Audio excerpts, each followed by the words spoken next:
So yay, today I will be making a quick guide on how to play this stupid game. So you spawn in and it says this. This is literally just a loading screen but better. Now this is the stupid ass menu they got here. It's real generic.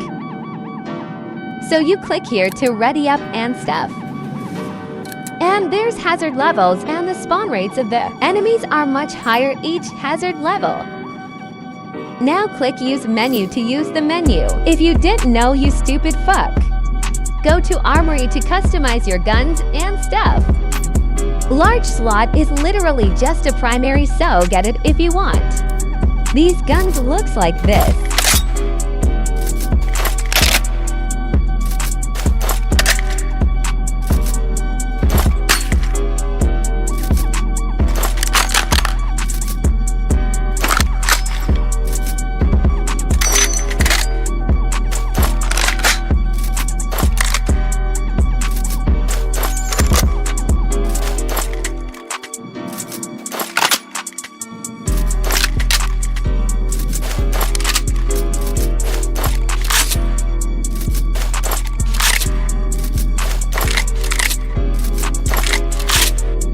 Vitax CRS-10 can be fired while running.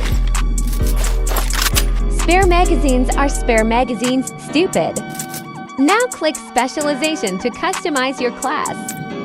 I'm using assault because it gives free ammunition slots, and you can refill your own ammo so you don't need to waste credits on ammo. There are 5 different classes to choose from. These towers are Assault, Specialist, Archangel, Tower, Technician. All of those different classes has a special ability. The ability for Assault is to throw down TAC ammo containers to refill ammo for yourself and your teammates. Assault gives you different amounts of ammo slots depending on your specialization. Specialist is basically like flash grenades but on your back. Different specializations give different flashes whether if enemies are close to you. Your backpack can flash and stun the enemies so that it cannot move for a mere 5 seconds or so. Specifically, the specialist camera looks like this, and you can plant it in the wall, on the floor, anywhere that you can pick. Just make sure that you use it properly or else it won't be that useful. Third tower is Archangel. This class can heal players and heal yourself. Not only that, you can give buffs to players that make their accuracy better, reload faster, and more. This class can also heal shields from your allies so that your allies don't die easily. Next class is Tower. This is basically just buffed as fuck class, and it's very hard to get killed as Tower. You can place down enemy plates for your teammates that gives out shields for free. Also, if you have this specialization that doesn't make you damaged, only the shield useful.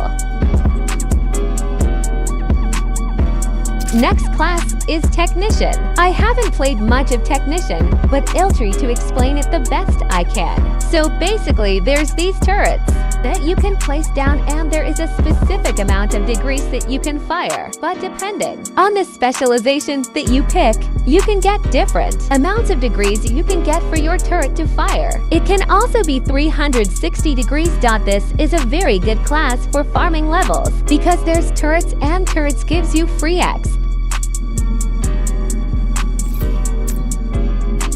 Now this is the specialization that I've been talking about. You can customize your class to have different types of customization.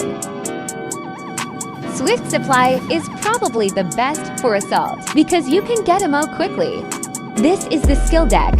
You can get extra ammo, extra accuracy, more enemy plates, more ammunition, faster shooting, and much more. Let's talk about equipments. There are different types of equipments to choose from. It can be explosives, syringes that boost reload speed and accuracy, mines that explode when enemies go in front, and more. All of these equipments are useful. I use syringes because it boosts reloading speed. Whenever I'm in a situation, I can reload fast because of the syringe. Oh yeah, nano grenades are basically just smoke grenades, but it actually does damage, like a ton of damage, even on hazard 40. it still kills enemies quite fast. Also, if you're using Ace Tomahawk, then you're a madman. The Ace Tomahawk isn't even useful. It's just a waste of equipment. You can easily die with Ace Tomahawks because it has such little capacity. Now this is the auxiliary. I like using INJO to stimulants because it gives me a speed boost in case we have little to no time left. Now, there's different types of auxiliaries. There are flares, which highlights enemies when the light touches them. There are SGD Flash MK, which is basically just a flash grenade, and it stuns enemies for 5 seconds. I recommend using SGD Flash with Specialist. Shadow throwing daggers are a little bit useful because it does 500 damage per dagger, and I think it's useful for finishing off the Night Demon boss at each Hazard D20.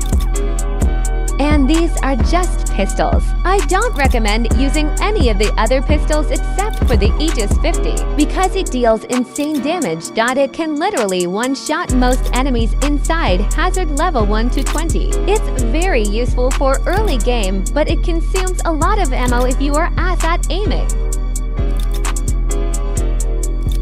I like to use the H8 divider because it just looks like a futuristic revolver. Again, to skill decks, I'll tell you which skills I use and why it's so useful to me. This H.World transmitter completes transactions in half a second. Please don't use the night vision goggles. It's just a waste of 3 skill points and it doesn't even make you better. The only good thing about it is that you're immune to poison that some enemies give out. That's basically it for the Guide of Contact. At 888. These are the controls if you didn't know. Oh yeah, you can't jump in this game, which is stupid. Why can't they just do a jumping animation and implement it into the game? This is like the menu but slower. It just looks cool. Here, you can join the Acolytes. If you do eventually join this, everyone in the server will possibly hate you for being so useless. I don't recommend playing this because it makes other people mad for some reason. Almost forgot to tell you guys, there is a timer and the max time for it to be is 2:30. No more than that. If the timer drops to 0, everyone dies. You need to activate anchors to add plus 30 to the timer. Do not activate anchors when the timer is 2:30. Bye bye and subscribe, you fat